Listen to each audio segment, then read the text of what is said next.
modo aqui de ano pré-eleitoral, a nossa edição dessa segunda começa falando sobre pesquisa. São muitas aí na prateleira e a gente traz mais uma para você trazer e apontar aí o seu próprio entendimento sobre esses assuntos. E aqui o detalhe é que Ratinho Júnior tem uma aprovação de 75,7% entre os paranaenses e Lula tem uma rejeição de 3 em cada 4 paranaenses que foram aí perguntados sobre esse apontamento. Nós temos o voto estimulado aqui para governo do estado, é a tela 1, essa mesma que o Tarcísio vai colocar agora para você que está conosco no YouTube, que ela traz o detalhe sobre a corrida aí para o Palácio Iguaçu e desponta com Sérgio Moro do União Brasil aparecendo com 35,20% das intenções de voto. Na sequência, Paulo Martins do PL é o nome cotado com 9,40%, Rafael Greca, o ex-prefeito de Curitiba do PSD, chega a 8,40%, Requião Filho do PDT soma 7,70% dessas intenções de voto, Beto Richa do PSDB 5,10%, Alexandre Cury do PSD aparece com 4,20%, o NVR do PT com 2,20%, Guto Silva do PSD com 1,80%, nenhum 17,90%, é um número significativo aqui de eleitores que não saberiam ainda em quem votar. E 8% responderam aí que também não sabem ou preferiram não trazer aí os apontamentos em relação a esse estudo. Já no voto estimulado 2, é um cenário ali em que também os nomes são apresentados para os eleitores com outras propostas. Continuamos vendo o nome de Sérgio Moro pelo União Brasil com 43,10%. Continuamos vendo ele ali despontando nessa pesquisa. O Paulo Martins do PL tem 13,90% das intenções de voto. Requião Filho aparece nesse levantamento do PDT com 11,20%, o Guto Silva do PSD com 4,30%, NVR do PT com 13,80%, nenhum ou não souberam, respectivamente, 17,5% e 6,20% aí das intenções de voto. Sobre a renovação e continuidade do governo do estado, a gente tem também uma tela para mostrar para vocês se os paranaenses consideram que é importante uma troca total de grupo político na gestão do Paraná ou se a continuidade do trabalho executado por Ratinho Júnior, lembrando que o governador não pode se reeleger, já está aí em 2 mandatos consecutivos à frente do estado. Continuidade do governador ou renovação? Sim, é importante que o próximo governador seja indicado ou apoiado por Ratinho Júnior para continuar o trabalho que ele vem fazendo. Foi a resposta escolhida por 60,10% dos eleitores. 19,10% decidiram que tanto faz, o apoio de Ratinho Júnior não é determinante e aqueles que consideram que o Paraná precisa de uma mudança, independente do apoio do governador, chegam a 16,80%, não sabem ou não responderam 4%. Eu comecei aqui essa fala explicando para vocês sobre também a aprovação de Ratinho Júnior relacionada a Lula. Daqui a pouco eu trago os detalhes sobre essa rejeição de Lula no estado do Paraná e também a aprovação de Ratinho Júnior, que vem sendo um nome aí ventilado cada vez mais para a presidência da República. Mas antes, vamos então analisar esses números relacionados à corrida no Palácio Iguaçu. Carlos Koba, que a gente vê aqui, os nomes do Palácio Iguaçu são muitos que não pontuam ainda de forma tão significativa nesse levantamento. O vice-prefeito de Curitiba, Paulo Martins, aparecendo na 2ª posição, é uma novidade que a gente tem aqui em relação às outras pesquisas. E uma tendência que a gente está vendo já desde aí os primeiros levantamentos é Sérgio Moro com muita força, o senador aí que pode se tornar candidato sim ao governo do Paraná, já falou isso aqui nessa bancada, que tem essa pretensão, que é o nome do União Brasil. Apesar disso, o partido vive ali algumas disputas internas. O que isso pode influenciar? O nome de Sérgio Moro realmente já está mais consolidado dentro da própria sigla? Porque para os eleitores, pelo menos segundo os levantamentos, é o que tem se demonstrado aí mais forte. De fato, o nome do senador Sérgio Moro está sim consolidado dentro do partido, né? Tanto é que a gente fala aqui que há uma briga ali pelo comando do União Brasil aqui do Paraná entre o Sérgio Moro e o Felipe Francischini, mas nacionalmente os dirigentes, né, em especial o Antônio Rueda, que é o comandante aí do União Brasil, sabe que o seu candidato aqui no Paraná vai muito bem, obrigado, nas pesquisas. E aí, claro, é difícil que haja qualquer movimentação para tirar um candidato que está liderando as pesquisas nesse ano, né, a véspera de um ano eleitoral. Então ele sai bem ranqueado sim, o Sérgio Moro, também muito em função do recall aí que que o nome do Sérgio Moro tem na cabeça do eleitor, né? Por muitos anos aí ele chefiou a Lava Jato, que foi uma operação muito midiática, né?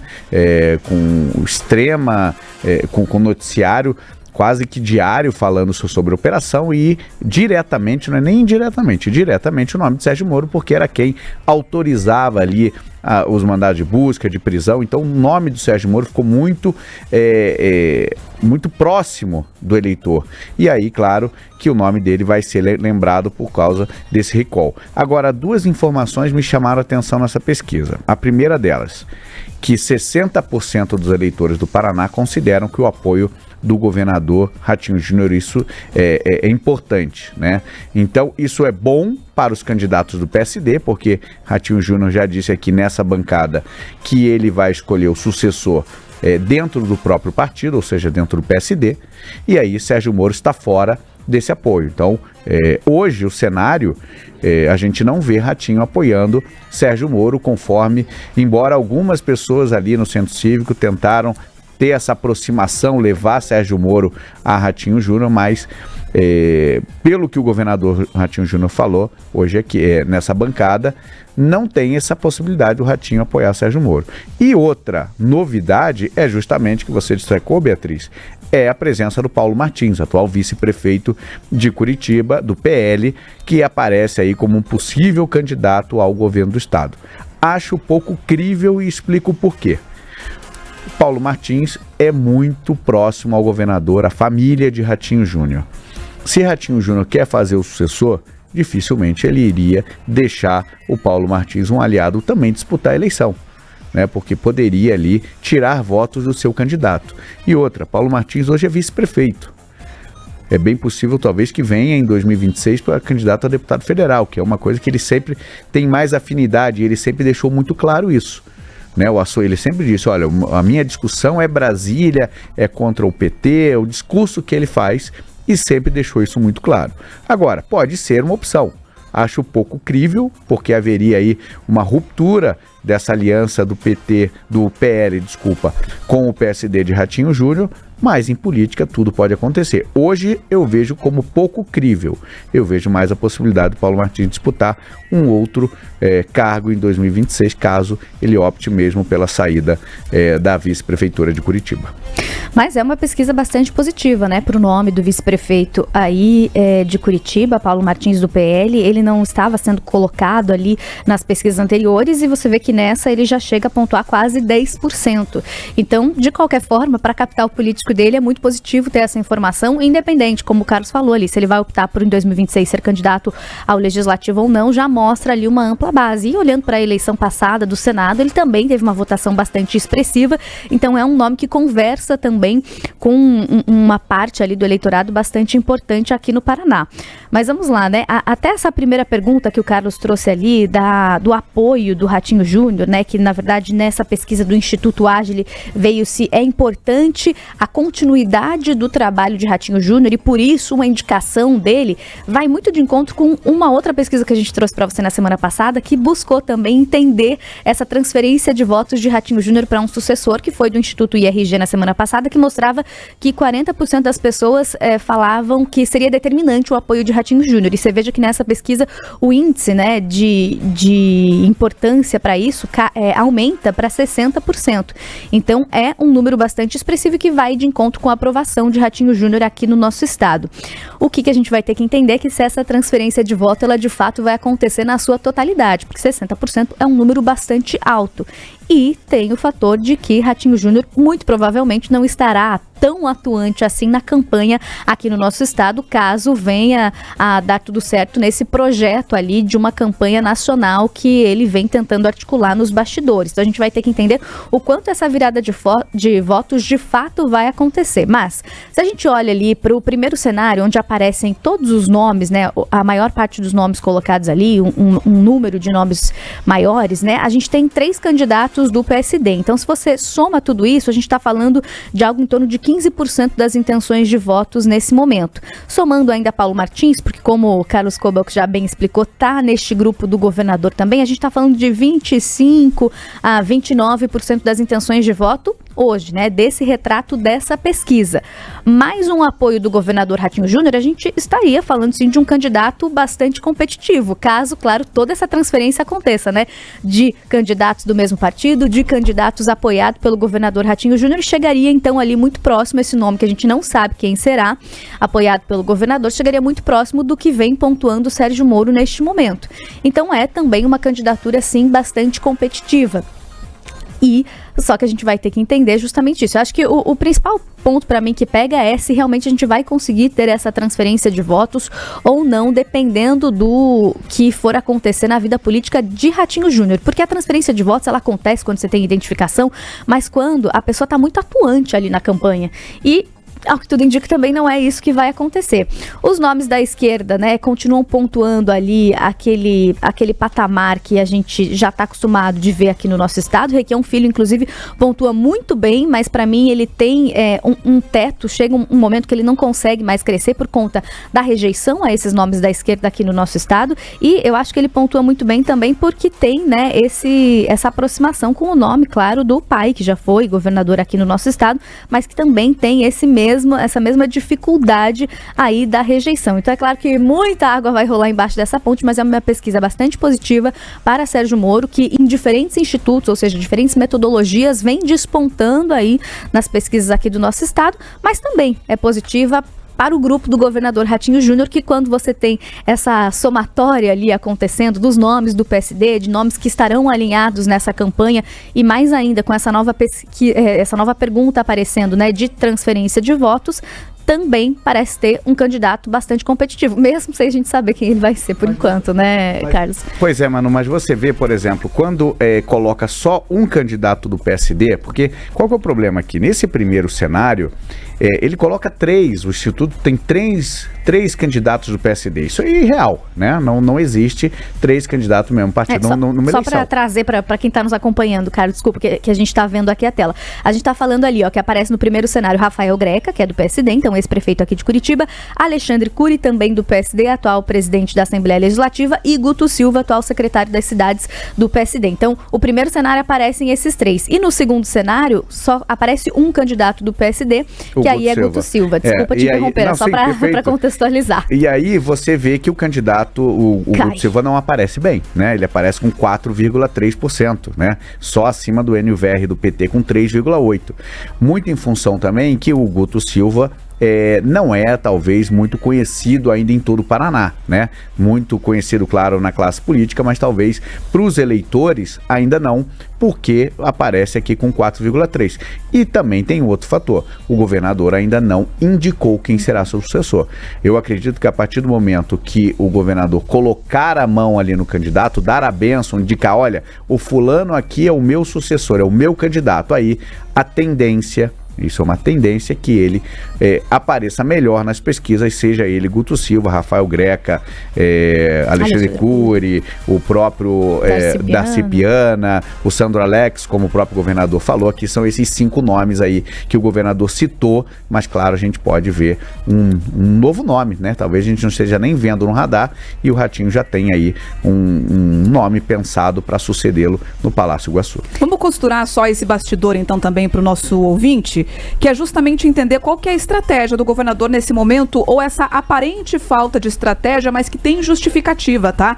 Isso porque Ratinho Júnior teria um grande problema nas mãos se ele já precisasse escolher o sucessor agora, porque existem alianças políticas a serem cumpridas, mesmo dentro do partido com esses diferentes nomes. Tem que ter um bom convívio, uma boa relação com a Assembleia Legislativa, e lá está Alexandre Cury, o próprio ex-prefeito de Curitiba, Rafael Greca, que bateu muito pé antes de aceitar ali a Secretaria de Meio Ambiente, também é um importante aliado de Ratinho Júnior, assim como Guto Silva, uma pessoa extremamente próxima do governador, Darcy Piana, que esteve aí na vice por os 2 últimos mandatos de Ratinho Júnior. Então, ele fez ali de um caminho de pedras, ele fez ali dos limões uma limonada, porque teria um problema e criaria ali algum tipo de desentendimento se já precisasse bater esse martelo.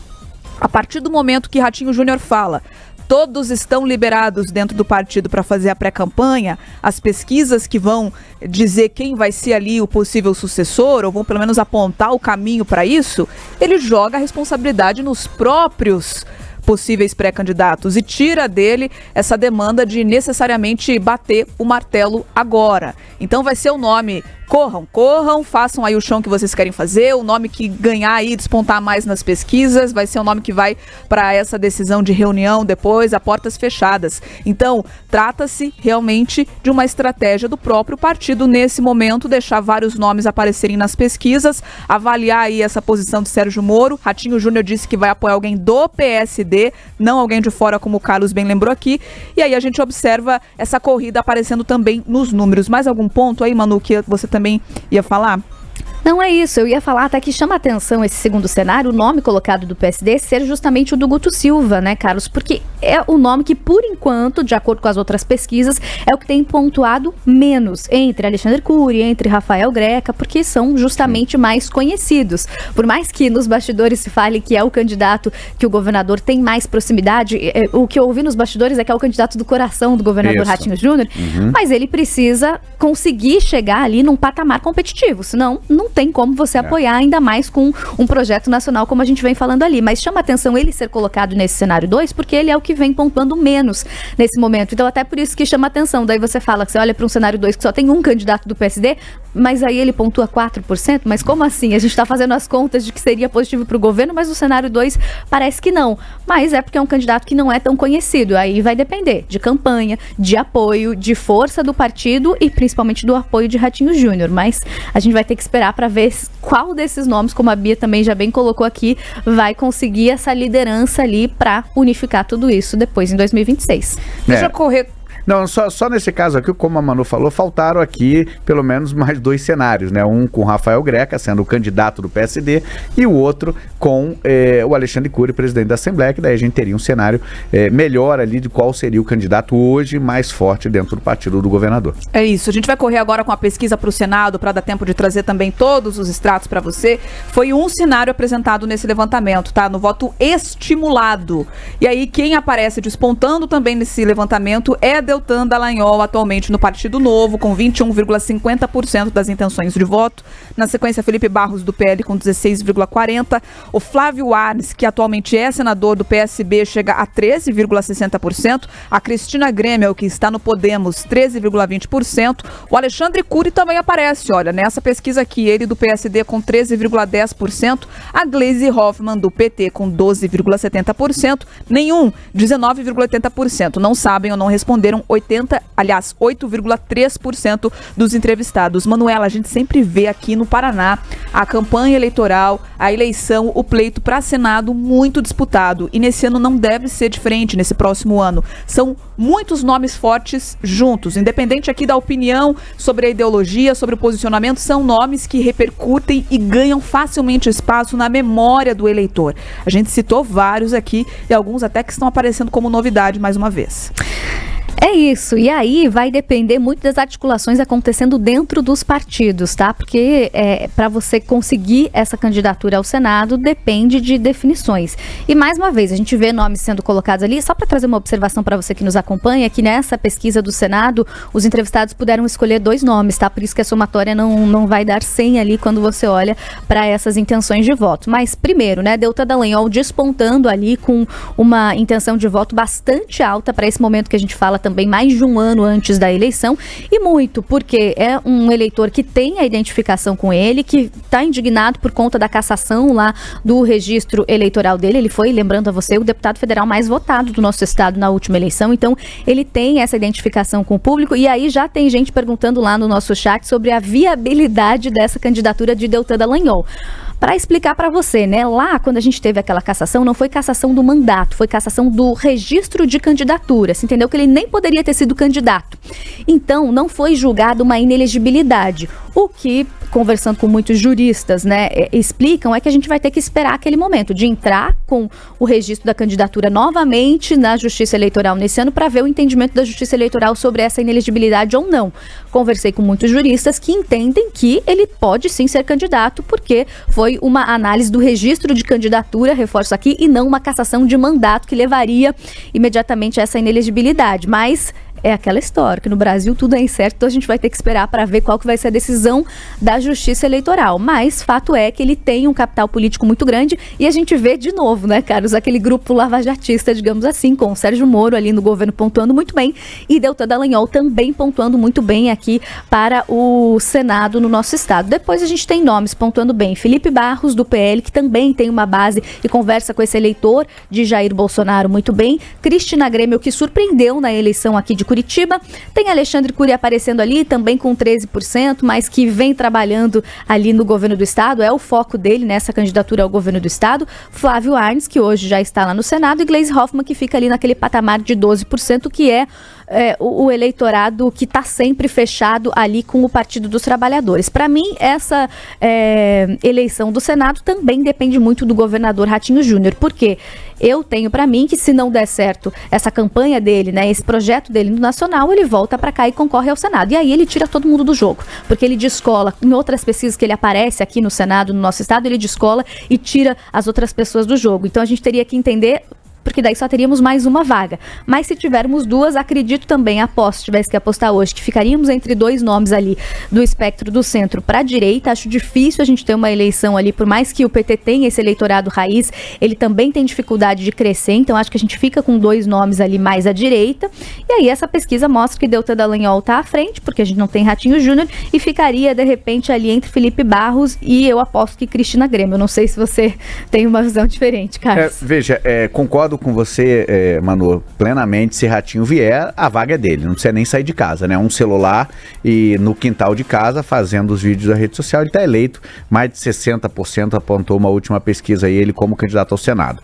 Deltan Dallagnol, tenho uma informação de bastidor que talvez ele saia para deputado federal. Tá? Não está ainda certo do destino político dele em 2026, mas há pessoas próximas a ele dizendo que ele está pensando sim em ser deputado federal. Seria aí a intenção, mais votado novamente agora nessa eleição de 2026. Felipe Barros está muito claro, né? A última visita de Jair Bolsonaro, ele esteve aqui, Bolsonaro disse que ele é o candidato, Felipe Barros é o candidato de Jair Bolsonaro para o Senado em 2026. Você tem a Cristina Grêmio também correndo dentro desse mesmo eleitorado, vai agora se deparar talvez com essa possível saída do Podemos, por causa da fusão com o PSDB, vai ter que ver para que partido vai, e aí a gente já tem dito aqui nessa bancada que a dificuldade dela é o partido que ele já garanta essa vaga ao Senado, e aí você tem, por exemplo, a Gleisi Hoffmann, que talvez Lula peça a ela para sim disputar o Senado Federal, porque Lula está com medo de um Senado ainda mais à direita em 2026, e aí trazer ainda mais problemas, principalmente para o governo, e aí, por tabela, ao Supremo Tribunal Federal. Esse levantamento é da Agile Pesquisas e mostra também que o governador Ratinho Júnior mantém uma alta popularidade entre os paranaenses, o índice é de 75,7% de aprovação. No contraste, Lula, aqui no Paraná, tem uma forte rejeição de 75,1%. O levantamento foi feito entre os dias 30 de maio e 7 de junho deste ano, com 1.475 eleitores de todas as regiões do estado do Paraná. Trouxe diferentes recortes. É uma pesquisa quantitativa com margem de erro de 3 pontos percentuais e o nível de confiança em 95%. As entrevistas foram feitas por telefone com aplicação de questionário estruturado e distribuição proporcional por sexo, idade, escolaridade e regiões aqui do estado. Agora 7h30. Repita. 7h30. Vamos fazer uma pausa rápida na FM. A gente continua ao vivo no YouTube. O nosso canal é o Jovem Pan Grupo RIC. Lá nós vamos desdobrar as mensagens que estão chegando da nossa audiência e também essa percepção sobre Lula aqui no Paraná. Jornal da Manhã, Paraná.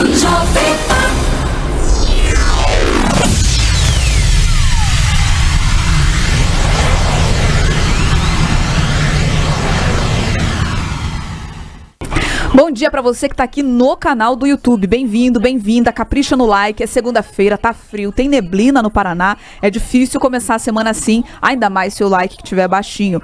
Todos os dias a gente tem visto o nosso número aqui de pessoas assistindo simultaneamente aumentar. E isso é graças justamente ao joinha que vocês têm caprichado. É claro, além do nosso conteúdo, mas é que o YouTube funciona com algoritmo. Então, se o número vai bem, ele entrega mais. Vamos já então parar de enrolação e começar com as mensagens, o Jefferson Kloss disse aqui a opinião dele, que o Requião Filho tem que mudar o nome para ter chance. Se mantiver esse nome, nem para porteiro de prédio ele entra na vaga. Jefferson, você pode não gostar da família Requião, mas a gente já soube em bastidores também aqui, né, Carlos, que muita gente escolheu já o nome de Requião Filho em alguns levantamentos, justamente porque se lembra do sobrenome do Requião pai. Então, apesar de Requião pai ter uma grande rejeição, ele também é um nome bastante lembrado e, de certa forma, aprovado por uma parcela aí dos paranaenses, né? A minha dúvida, eu peço até para nossa audiência aqui me responder, essa rejeição ao Requião pai, ao Roberto Requião, é por conta da passagem dele pelo PT em 2022 ou pela gestão dele? Né, porque o Roberto Requião é o político do Paraná, salvo engano, com mais votos na história da política do Paraná. Ele foi prefeito, ele foi governador do estado por 3 vezes, então é um homem que tem muito voto. Tem muito essa simpatia do eleitorado do Paraná. Aí a minha dúvida que vocês podem me perguntar é isso, olha, que vocês gostariam, eu gostaria que vocês me respondessem isso, se é essa passagem pelo PT em 22 ou se é pelo histórico político dele que vocês não gostam de Requião. Agora, de fato, o Requião Filho é o bônus e o bônus, né? O bônus na pesquisa ele sai bem pontuado, por quê? Porque tem esse recall do nome Requião, tem muita gente que na hora de responder acha que é o Requião ainda o ex-governador. Agora o ônus é isso, quem não gosta do pai não vai gostar do filho. Eu já imagino muita gente mandando mensagem aqui sobre pedágio, já tô prevendo aqui, assunto pedágio, Porto também já chegou aqui através do Jefferson Kloss mesmo, porque a família Requião ali acabou ganhando espaço dentro da gestão do Requião, e aí alguns escândalos também permearam essas nomeações. O Felipe já mandou ali no nosso chat, Requião é rejeitado simplesmente por ser de esquerda no Paraná. Também tem isso, né, que a gente tá falando com um eleitorado ali mais conservador e mais ligado a esse espectro da direita. Agora, o Requião Filho, né, a gente primeiro tem essa rejeição já atrelada ao nome do pai, mas também eles tiveram uma confusão tremenda ali com o Partido dos Trabalhadores, porque foram para o partido, depois saíram, e aí eu acho que uma outra dificuldade também, né, de fincar mesmo essa candidatura é você conseguir unificar os partidos de esquerda, porque eles já brigaram muito ali com o Partido dos Trabalhadores, que hoje é o maior partido de esquerda, né, que tem a maior verba, e eu não sei, acho que é difícil eles se unificarem aí numa eleição, Carlos, e é claro que isso importa quando a gente fala de uma campanha, porque a gente está falando principalmente de dinheiro, né, Bia? Então acaba que fica difícil. Deixa eu só registrar mais participações também. A Marileia Dias disse que está nos assistindo de Londrina. Bom dia para vocês todos de Londrina, do norte e do noroeste do nosso estado, sempre nos acompanhando. O Guilherme perguntou sobre o Deltan, a Manuela já explicou aqui sobre essa possibilidade dele concorrer ou não frente às decisões da Justiça Eleitoral na última candidatura dele. E o Fábio Selig está lembrando aqui que a eleição para o Senado, com renovação para 2 por estado, é a mais importante, na opinião dele, não só no ano que vem, mas dos últimos anos. Vamos olhar bem de perto aqui para as cobranças envolvendo os senadores que aumentaram por parte aí da classe dos cidadãos de modo geral, passaram a observar muito mais a atuação dos senadores e a gente tem a possibilidade agora de mudar 2 nomes dentro do estado do Paraná.